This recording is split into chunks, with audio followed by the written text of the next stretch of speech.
இங்க யாரு எந்த ஊர்ல வேணும்னாலும் வசதியா வாழ்ந்து போயிடலானே, ஆனா சொந்த ஊர்லதான் நிம்மதியா வாழ முடியும். ஓ ஊரு உன் அடையாளம் அம்புட்டு.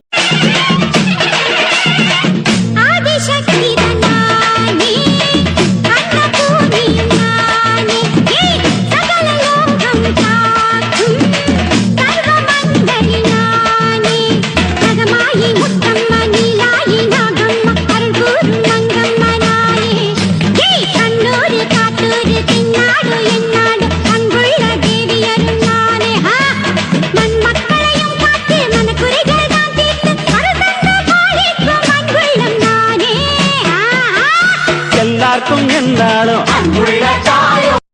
அம்மன் வர